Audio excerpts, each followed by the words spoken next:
welcome everyone to another broadcast of The Soul of the Everyman on the ArtistFirst radio network. All past shows are available in podcast form. You can pick them up at ArtistFirst.com. And now here they are, your co-hosts, Michael and Margaret Lyons. Thank you very much, Z-Man. And tonight's show, the first show of the year, is going to be on an eternal topic. And the first thing that we have to do out of this eternal topic is wait for the printer to stop printing because it's making a terrible racket. That was not what we're going to talk about. Oh my. I'm Michael Lyons. And I'm Margaret. And this Controlled Chaos brought to you by, we don't have a sponsor for the Controlled Chaos. We have to get one of those. Anyway, so yes, welcome to the new year, to 2020-01, and to a new show. This is no longer the Soul of Everyman. We're going to change the name right here, live on national radio. No, we're not going to do that. I'm trying to add suspense. Ground, dear. Ground. All right. Tonight's show, we're going to talk about the great AUM. And for those of you who are at all familiar with some of the mantras, I think of all of them, the AUM, the let's say the universal or the it's not galactic, but it's the origin sound. The AUM is perhaps the most famous of them. And I was reading, in fact, that many of the folks who do meditations will say that is the sort of the primordial, the foundational meditation. And in some ways, it's also considered sort of the birth song of the universe. And in context, you know, the AUM, which I think people are very familiar with, has a very characteristic sort of confluence of sounds, and in repetition or as a device for for carrying forward your meditation, the AUM is repeated. But there's also a very important part of the AUM which we're going to bring into tonight's discussion, and the sort of connection to the other part of our discussion this evening is to winter. And you say, what do those two things have to do with each other? Mm-hmm. Did you just say that? Did you just say what do those two things have to do with each other? On the surface, not much, but I think we're going to talk a little bit about how we would like to connect them. Okay. Margaret's making frantic signs at me like I'm just being an idiot, but that's just me. That's how we carry the show forward. Now, sanity. Okay, why don't you read the... You should read it because I'm obviously a mess. I think it would help you ground. Oh, okay. Ready, folks? I'm going to ground. The AUM. This is a graphic we're going to put up on the website, so you guys can read this a little bit later. The Sanskrit sound AUM is believed to be the most sacred sound, mm-hmm. embodying the essence of the entire universe. Right. That is the initial thrust of creation. Mm. And Hindus believe that God, or the origin force, first created sound, and the universe arose from it. So AUM, as the sacred sound, is therefore the seed of the universe and everything that exists within it. Mm-hmm. So if you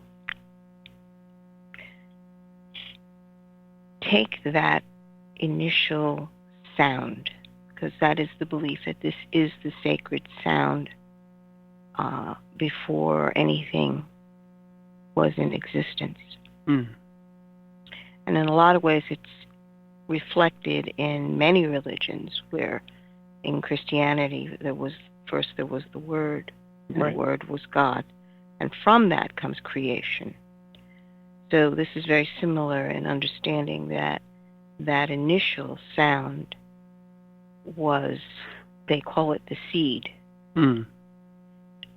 And what is very interesting is the way the AUM is made, or the sound is made. It uses your entire vocal system in order to do it. The A is the initial opening of the mouth, and the sound starts at the mouth, the lips almost, and then it fills the throat, and that's where you get the U. And then the mouth closes, and there is a hum that can be heard. And that basically is an analogy to the fullness of language, or the word, or our ability to communicate, because it is looked on as the sound that contains everything, all vowels, all consonants, and all words are small pieces of the sound of Om. Mm. And that's why it's considered the initial thrust of creation. Mm. And if you've heard it done well, you can hear, all the fullness, the overtones, the undertones, as you mentioned, and then it has a very broad. If you're describing it as a sound, it's a very broad band sound. It has it tries to go throughout the whole frequency range of human hearing. Now, it's very interesting that we talk about sound as the creation of the universe, because some of the current most modern theories of, let's say, the moment of creation have to do with frequency, have to do with, in essence, a resonance. Some of the supersymmetry and super string theories right. have to do with this sort of an idea of a universal resonance, and then all other components of the universe devolve from smaller parts of this universal resonance, and each, let's say, it's highly oversimplifying the theory, but each resonant thing manifests itself. Its resonance manifests itself in either energy or matter. So the universe that we live in, its substructure, its fundamental structure, which is hidden from us, is at the level of these incredibly tiny resonant, call them strings, but that's really incorrect. But they're incredibly tiny resonances, which are all at some point able to be recombined into a single, let's call it the origin resonance. So the concept which is being expressed in Om is being re-expressed in a let's say a more rigorous mathematical sense in some of our most advanced theories of creation. And I do love that you brought in, in the beginning there was the Word, and the Word was God, and then from the Word, all other things are manifested. Mm-hmm. We even ourselves, this isn't really what we're going to talk about, we even ourselves talk about manifesting it, speaking it into existence, that in participating in creation, the way you do that is through your voice, through your word. And we've even had shows in the past about that. And so, to bring it back to Aum, to the universal resonance, I believe, and you can correct me if I'm wrong, that in practicing the meditation, what you're trying to do is reconnect with that resonance, and then cleanse and, in essence, realign yourself, if you talk about your chakras, your energies, with the Aum. Yes, it's single point meditation. When you're doing a mantra, your mind basically shuts off because you are continually verbalizing and resonating with that particular frequency. There are many different ways that the monks do that particular mantra. But it's understanding that as humans, we look for resonance in our lives, to be able to find something that resonates with our life and then to participate with it. That brings the greatest joy. It's true.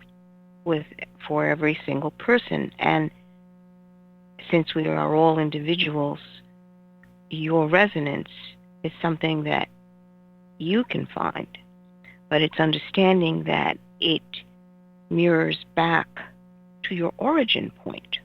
And, how many people do we know that are always looking for the origin of their existence? Yeah. It's always been a question, and a lot of people want to do it mentally and want to figure it out. What is the origin of my existence? But they're only using a percentage of their being in order to do that. The cute way of saying it was your brain capacity. You're only using 10%. That was that whole thing going on. Your brain is an aspect of your being. And your thinking is an aspect of your being. The whole idea is to resonate with a whole you. And that is the reason why the AUM is done, to help integrate all parts of you and bring it all into an alignment concentrated on a single purpose, single expression, with nothing else involved. Yeah, and as you mentioned, in practicing the meditation, because it's a mantra, which means it's basically a repetitive action, and really, to sidetrack from it, almost anything can become a mantra, but this particular one concentrates through the repetition. It stills the mind. It stills the parts of you which are actively always, talking and chattering in the background, and then it concentrates you into a being state. And to the extent that you can resonate, that the thing about resonance that we are familiar with is that the energies, or when you find something which resonates with you, the energies build. It becomes louder and louder. It's interesting because we just had an incident with a little bit of technical feedback. Well, feedback is a resonance which becomes louder and louder and louder, and it can become painful. But the thing which is resonating there starts out very small and just a tiny perturbation, but it finds a response, and everything has every matter has a resonance point. Yes, and that's an interesting point, to understand that every piece of matter actually has a resonance point. It's not something you think about. You're thinking, oh yeah, it's just matter, it's just right there. But it always surprises you when suddenly you find out that that frequency is vibrating the windows. Right. You're like, wait a minute, what's going on? Right. and when it does happen, it's startling, and yet the reason it's startling is it almost appears as if this matter has taken on an animation. And animus is a spirit, and animus is animals are things that live, and all of a sudden resonance brings life. Resonance brings it brings motion, it brings sound, it brings this thing into a different form of existence. And we are go ahead. Yeah, no, resonance, when you begin to see resonance happening in an inanimate object, you suddenly realize that the only way that happens is if there's a process going on. Right. So what I think has no life is actually going through a process, Right. which is a mind blower because you only think of living things as going through processes. Right. Right. And the other interesting thing you mentioned, which was that we are always seeking resonance. What is a relationship? A true relationship is a resonance between two individuals, two or more, but at least two individuals, where the energies build, where the initial foray into a relationship is very quiet. You just kind of meet someone, you greet someone, it's chance encounter. It's just you're thrown together, and then you find a little. Oh, this one there's a beat, there's a harmony, there's a flow, and then if it's a true resonance, it begins to build almost organically, almost without anything. It's like, it's a communication that builds. Then once the communication starts, it is a sharing of the energy back and forth, and then the building begins. Right. It can't be built unless the communication is foundational. Right. The other thing about resonance is resonance betrays connection. And one of the things that startles people about resonance is it doesn't appear that these things are connected, and yet suddenly they are. And it reminds me of, just recently, actually within the last few days, a research group published a paper where they have now they've achieved what they call stable quantum teleportation, which means that have. Yes. This is an interesting article if you look at over, I believe, a distance of, I want to say it's several kilometers. It might even be as much as 50 kilometers. They have achieved a stable quantum teleportation. That's wild. It is wild, but see, this betrays at a fundamental level the idea of connection and resonance, where there doesn't appear to be any connection. Right.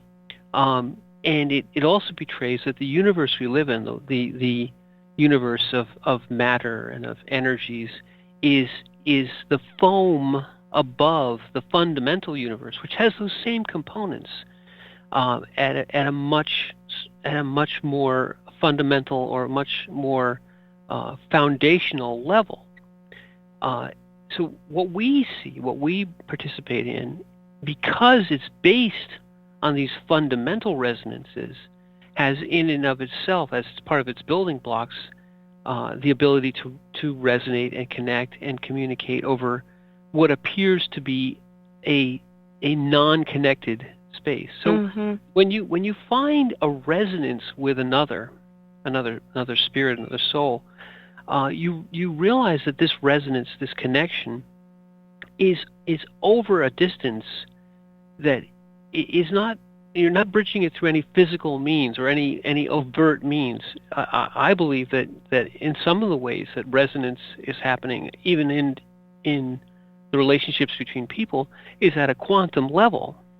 There is an entanglement at that level, which also builds all the way up to all the other entanglements. When you have a relationship of communication, of touch, of expression, of time, and of shared events, all these things fundamentally are connected to at the lowest levels, at the most foundational levels of the universe, which is why these things have power. Why you can, through your word, bring things into manifestation is because if you connect, let's say via the AUM, into the foundational, you realize that in reaffirming that connection, you reconnect to that which created it all in the first place. It is a almost intractable mystery. Even if you sit a quantum scientist down or a physicist down and look him right in the eye and stare at him and say, "Can you really tell me where the universe comes from?" And if they're very honest, they'll say, "Haven't got a clue," because they don't, and nobody who tells you that they do really understands it at a fundamental level. the theory or the idea that it all comes from a single sound, a single resonance, is so scary at some levels, because what we see here appears to be a almost incalculable amount of matter and energy, and yet we say almost without blushing that it all came from basically nothing. Right. Makes no sense whatsoever. And it can't really make any sense. But it doesn't need to make sense. In some of the wisdom which has come from human experience and from reconnecting with our foundational resonances, we've come to understand that at a level that isn't apparent, at a level which is not necessarily on the surface of all how we interact here, we are all connected, and we are connected to the foundational this foundational principle of the universe, this initial resonance, this creation resonance. It flows through every, not just molecule or atom of our body, but every subatomic particle that makes us up.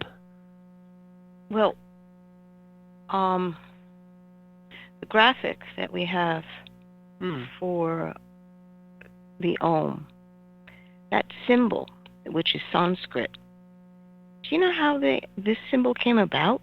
No. It was very interesting, because what they did is they stretched a film over,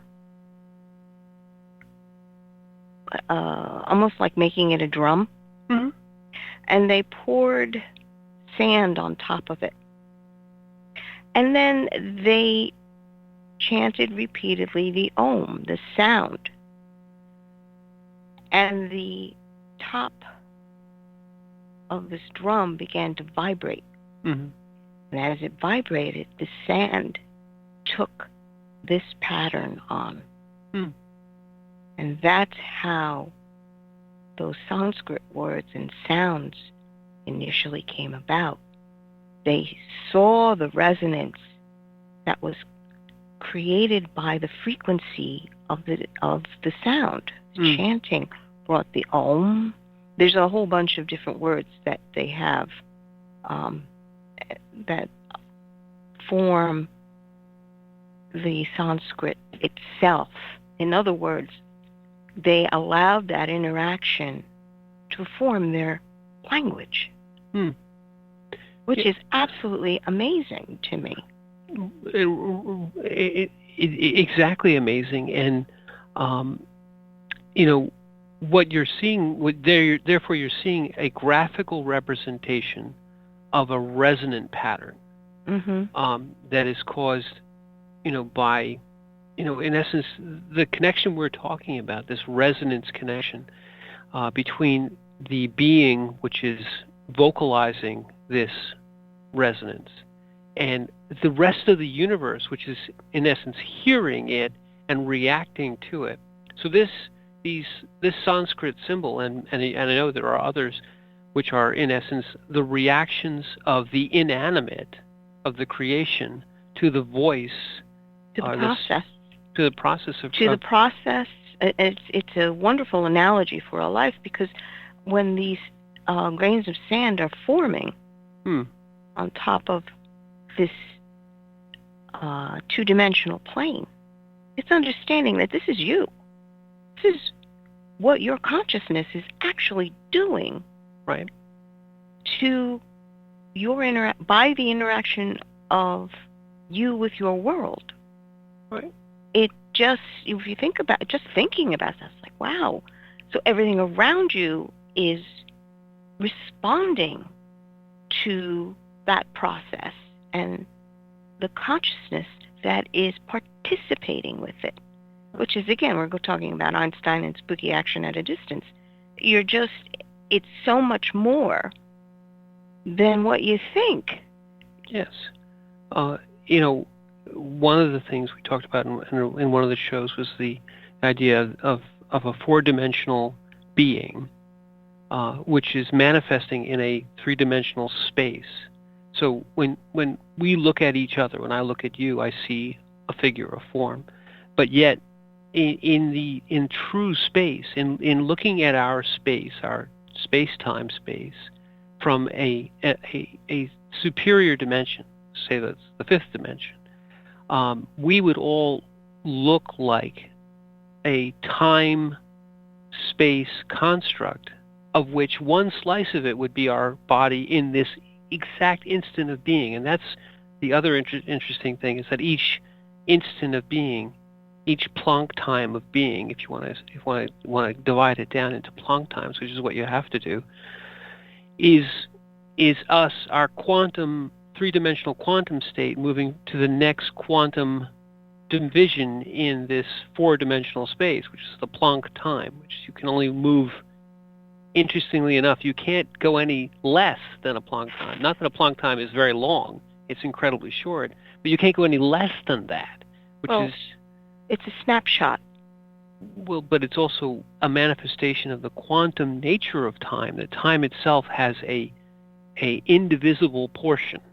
It's not infinitely divisible, as atoms or subatomic particles are not infinitely divisible. They come to a thing which can no longer be divided.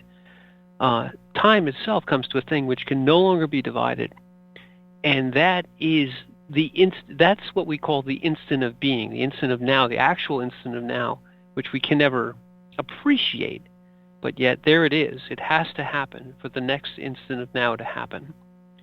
So manifestation of ourselves from one instant to the next through space-time could be observed from a fifth dimension.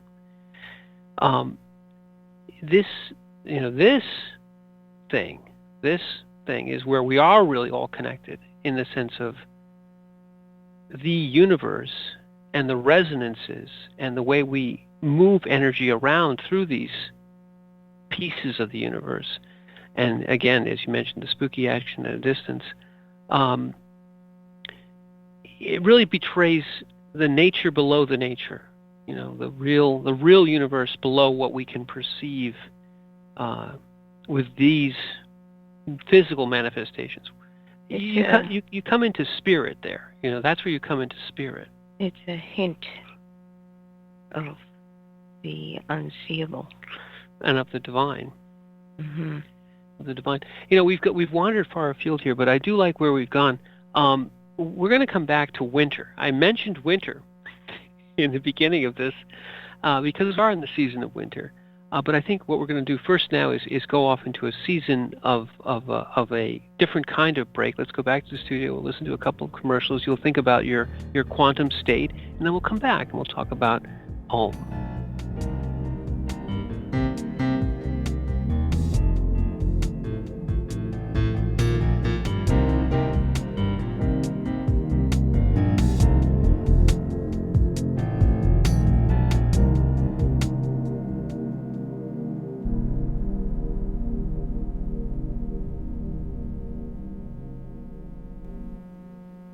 The Fat Man Gets Out of Bed is the latest book from Michael Lyons, the award-winning author of There is a Reaper. Featuring 13 original stories, this wide-ranging collection has everything. Forbidden love, gods versus demigods, weird invading aliens, sexy seductive artificial intelligence, and unusual passion between the living and the dead. All set amidst fantastic worlds of pain and loss and boundless joy. From the sublime to the macabre to the bittersweet, The Fat Man Gets Out of Bed will leave you breathless with laughter, brimming with tears, trembling with suspense. Available now on Amazon.com, Google Play, iTunes, Kobo, and fine e-tailers everywhere. Rick Riordan fans, love mythology with plenty of action and humor? Destroyer's Blood is for you. The new fantasy novel by award-winning author Michael Lyons is book 1 of the adventures of Dev Kalian, the Blood series. Follow Dev and his magic sword Betrayer as they are suddenly attacked and forced to return to Olympus to fight in a war they want no part in. The world of men and gods is about to be destroyed by Zeus's ancient foe, and only Dev, and Trey can stop him. The conflict never stops, and the amazing twist will have you on the edge of your seat. Act now while the ebook is on sale for only 99 cents. Destroyer's Blood is available on Amazon.com, Barnes & Noble, iTunes, Kobo, and fine e-tailers everywhere. And while you're there, get the free prequel, It's in the Blood, available for a limited time. There is a Reaper is the story of 5-year-old Christopher Aaron and his life-changing struggle with leukemia. Winner of both the Indie Bragg Medallion as well as the reader's favorite silver medal for memoir, There is a Reaper has more than 100 Amazon book reviews and a 5-star rating. It has been described as life-changing, spiritual, a must-read. Just released on Audible and iTunes, this memoir is also available in paperback and on Amazon Kindle for only 99 cents. Get your copy of this life-changing memoir today. The wait is over. First Blood, Book 2 of the Blood series is out. Your favorite bad boy thief Dev is back, and the beautiful and deadly Trey is right there with him. She is sharp, sexy, and full of surprises. Their adventures continue as a new power arises to threaten the world. The heart of creation is under attack, and time is definitely not on their side as they battle against their enemies' undead hordes. Can they unlock the hidden power that can defeat him, or will his forces draw first blood? Get all 3 installments in the series. Book 0, It's in the Blood. Book 1, Destroyer's Blood, and the new release, Book 2, First Blood, today. Available in ebook and paperback format on Amazon, Kobo, Apple, and most other fine e-tailers.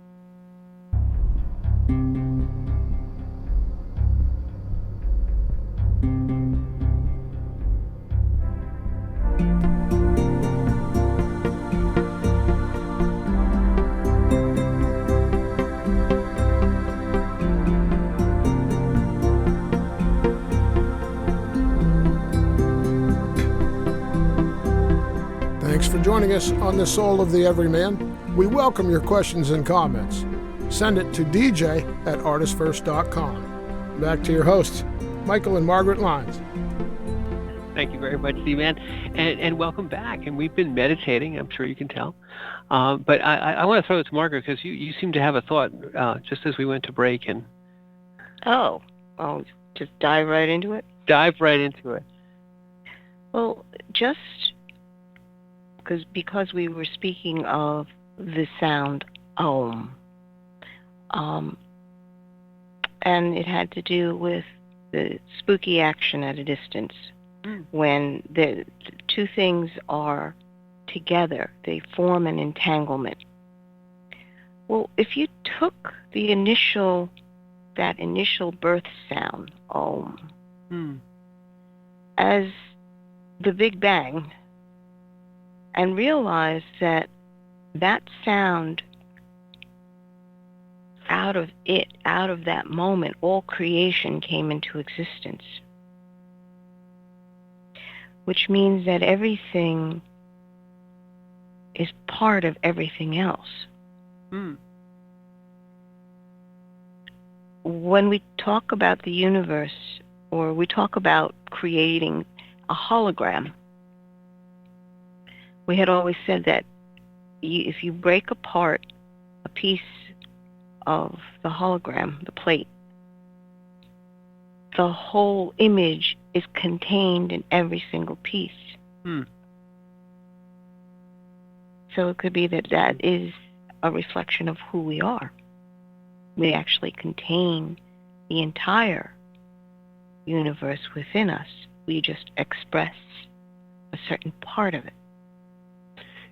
I love that, and it's so true. The other thing is, if you look at the universe from the outside, it is, it is a thermodynamic stasis. It is a thermodynamic null. It has to be. It still is a dimensionless point from the outside. Now, when you talk about looking at the universe from the outside, people look at you funny. But in truth, there's no difference between the moment of creation and now. They say, well, time has passed. Well, I'm sorry, but that's all within the universe. There's no difference between the moment of creation and now. Right. And and time is contained within that universe. Exactly, it's a space-time universe. That's why we call it space-time. But at the as far as entanglement is concerned, you could say at a fundamental level that everything in the universe, in that semantic null, is still entangled with everything else in the universe. So and if you talk about the holograms as the space surface mapping, the fact that everything on the surface of what is in essence a black hole, or the singularity, which is the whole universe, that all information in the universe can be described as some mapping of that information on the surface that contains the universe. Well, now we've gone really far afield. Let's go back to winter. Well, that also reflects back to the symbol of AUM and how it was created on the surface. Yes. Yes, and on that membrane. But there's an important piece of AUM that we're not talking about, and the piece of AUM that we're not talking about is right here. There it was. Did you miss it? There is a piece of AUM which is not the sound, and I would again throw it to you because you have this better. You say it better than I do. Oh, well, it's understanding that there are 4 parts to AUM. It is the beginning with the A, the fullness with the U, the closing with the M, and the silence. It's understanding without the silence, the AUM does not exist. And that is the ability, it gives you the ability to begin to contemplate what is not, what you cannot perceive. Right. They call that anatta, which is not exist. I'm glad you said that because I would have snapped my tongue in half. But yes, and that is why we're talking about this now in this season. We talk about the silence of winter. The importance of cycles in our lives is reflected in everything. It's reflected in the universe around us. And the year, interestingly enough, we break it into 4 broad parts. That the idea of spring and summer and autumn and then winter. And each of those 4 parts, we break our lives into similar parts. We have our youth and our fullness and our middle age, and then into our death, which is important. All those things are important, our old age and our death. These seasons of a life, these seasons of a year, these parts of AUM, again, reflect all of us connected into this universal thing, this life, this existence, this 4-dimensional membrane, which is moving through a 5th-dimensional space at least. The idea here, though, is that all parts, the nothing, the notness of the silence, is very important for the next opening of the next A, of the next AUM, of the next Planck time. So we are here now. Now it's the beginning of a new year, and people make a big deal out of the new year and all that stuff, and resolutions and all that nonsense which we throw on top of it. But in fact, the progression of the year and the space, which is winter, we enter into the space of winter. We enter into the into the quietness, the silence, the nothingness of winter.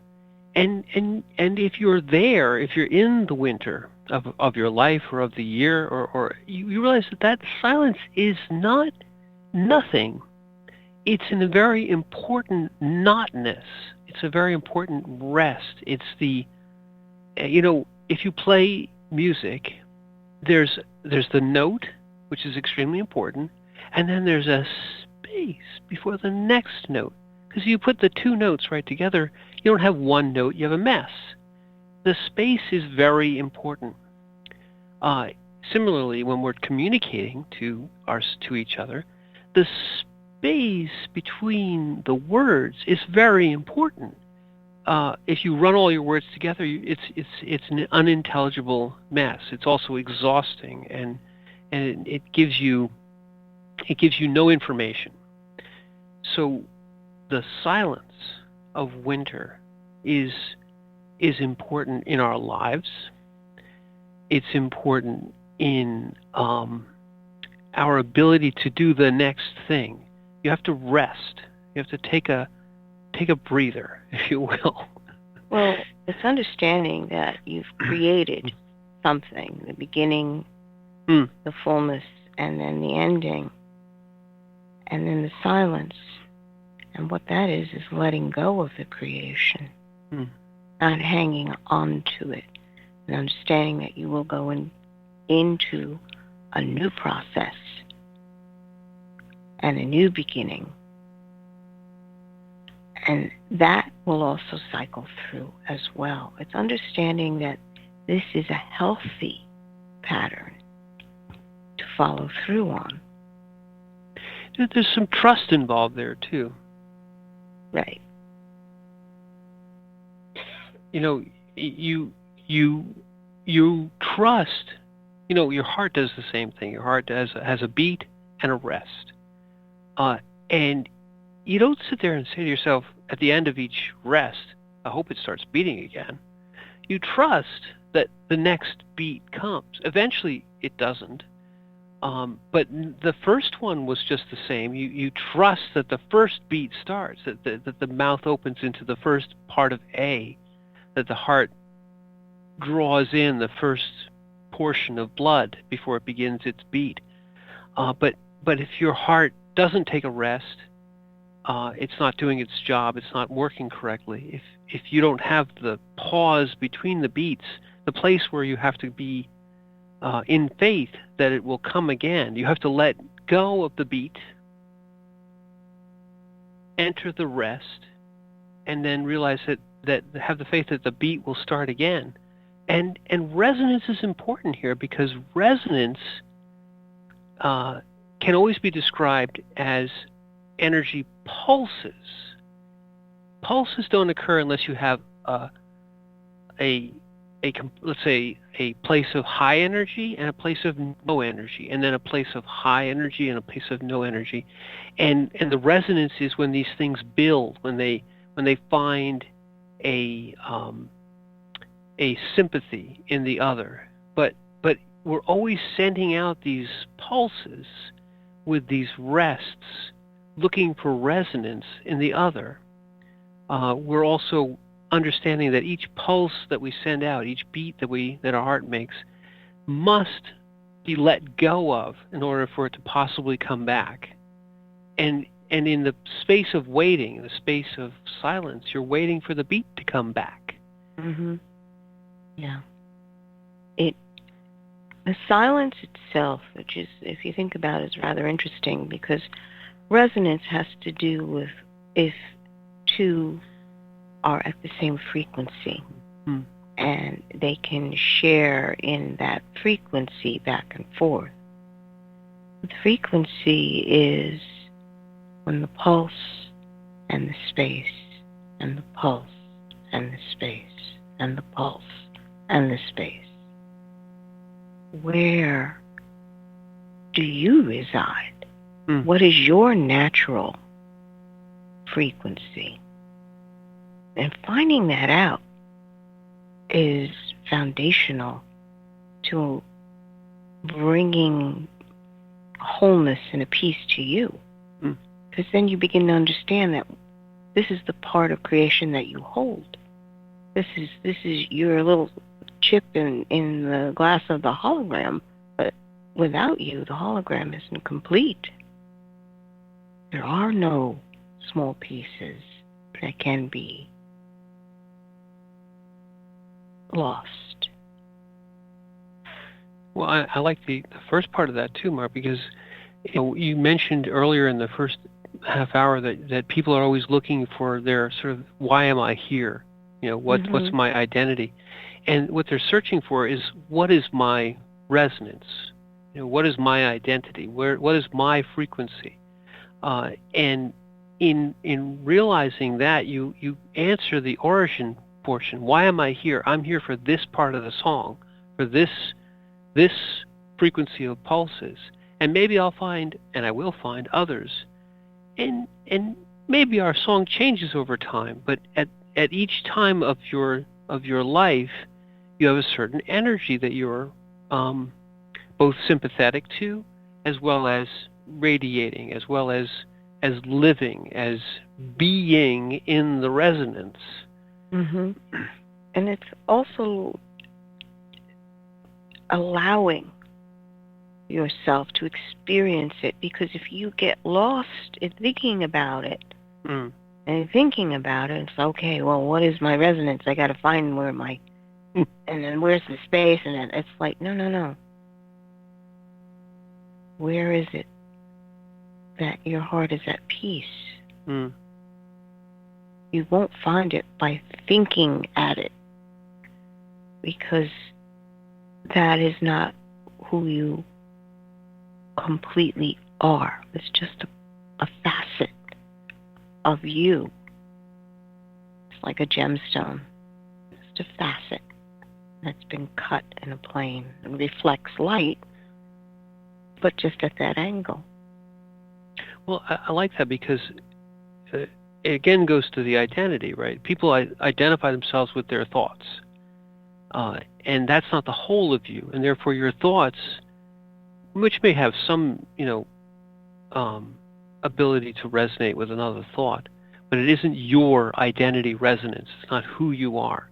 It's just a piece of you. And if you limit yourself, you also limit the energy that you can receive and give. You limit the resonance is also fullness. When something's resonant, it's at its full voice. Right. Everything is involved in that resonance. Right. All of you. Mm-hmm. You think of a tuning fork. It's the entire piece that vibrates. Not just like the tips of the tongue. Right. Well, and another interesting resonance, which we have used, you have used many times, is the Tibetan bowls. And these Tibetan bowls have the ability to have many resonances. And in fact, as you resonate, as you apply energy to them, they have different voices. But yet, they would say that these are the pieces of the AUM, which is the whole bowl. The whole bowl has all the resonances and the silence, as we do. This bowl is an analog of a human, of a person, which we have many, many voices as our whole. If you just concentrate on the one, it has a sort of a jarring nature to it. It can be strident. It can be off-key. But yet, when you have the fullness, all the frequencies of AUM, all the frequencies of your life, of you, there's a fullness to that resonance. Mm-hmm. And engaging in that, just allowing. I mean, this is who you are. Yeah. It's just a wonderful thing. There's so much that you can learn about you. Yeah, which it hits people right in their heart, because they want to know about them. Mm-hmm. The interesting part about it, it's the truth about you. People know when someone sees them, truly sees them. And most of the time the reaction is just happy, joy. Someone actually sees me. Yay! Or if they're hiding something, that's when they run.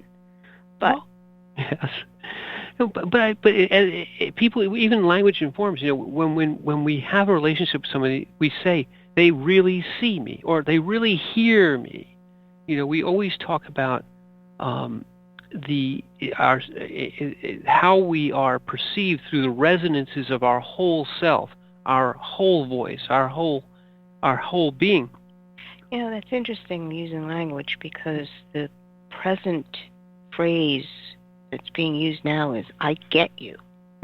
Yes, it's true. Which is kind of, you think about that, you're like, that's a bit of a degeneration. Because getting means that you're just grabbing and holding. Hmm. It has nothing to do with an actual conversation. Hmm. Which is sort of sad, actually. It is. But let's walk. I love this. Maybe this is another show, and it probably should be. We should do a show on resonance. But again, this important part of being and knowledge of self. One of the ways you can get there to clear it all out and find your resonance is to use the AUM, because it's the fundamental sound. You will find a part of your being which resonates more strongly with one part of the AUM, and then it will also find the parts of you which are not as well connected to the universe, and find those resonances in you. In going in deeper and deeper, one purifies and realigns and finds the parts of you that are under resonant, that they're muffled, they're not being heard. It will also find the silence in you, and in silence is where you want to begin the AUM. The AUM begins in the silence. In the nothingness, the AUM begins and ends. It's not just it's silence, AUM, silence again. The silence is the beginning of the AUM and the end of the AUM. It's kind of like one of those alpha omega things. It's the beginning and the ending. Yes. And being in that silence is so very important, because when you understand that silence requires a spaciousness internally, and you have to allow yourself to have that spaciousness instead of filling it constantly with noise or activity or thought. Spaciousness granted to yourself allows you to have spaciousness for others. And it is an amazing thing to realize that you actually create the space by which you interact with your world. And you decide what is allowed into that space. And that's... Oh, go ahead. Yeah, it's an amazing thing. It is, and that's where we are right now. I mean, in the wisdom of the year, there is the ending of all things. Let's say all the craziness of the holidays and all the pressure of all that, and then we reach this point. We're into the winter. We're into the silence. And I think some people start to think, they get a little bit down. But no, this is a very important thing to open. Let that go. Let that last beat go. Trust in this silence. Open, as you said, expand. Resting is not just doing nothing. Resting is a quiet way of opening, of making space for the next AUM, for the next beat. So where we are right now is a very important phase. It comes around every year. It's like Arlo Guthrie. The song's going to come around again, and we're going to start the song again. But in this space where it isn't quite here yet, you have to revel in it. You have to relax into it. You have to become part of this silence and allow it to be filled, to be. Don't be afraid of the silence. There you go. Because recognize the fact that you may be anxious when silence suddenly comes. And when that happens, recognize the fact that that's just fear. It's just fear. You don't need to engage in it. Observe the fear and just let it flow through, because emotions flow through, and your consciousness still is, and you can observe this. So when the silence comes up and you feel anxious, make the decision to let go of that anxiousness and just observe. What does it mean to see and be in this space without fear? Just clarity. When you hit the point of clarity, you understand that you have touched into the core of your consciousness. Yeah. Yes. And I love that, because what you said, the fear, I think that's what drives people to go back to the mental, to the talk, do, because they don't trust that it'll come again. It's safe. Yes. It's not facing the fact that you have allowed fear to take hold of you. And what you do not recognize, you cannot make a decision on. So you have to take control of that instant and say, I observe. Yes, right. That's fear. I observe. And don't, in essence, let the fear just, as you say, wash your way through. Be in your winter, be in your space. Trust that the next beat will come. And trust that even though this is the end of the show, there will be another one. And so I'm Michael Lyons in my winter. And I'm Margaret. And thank you for listening.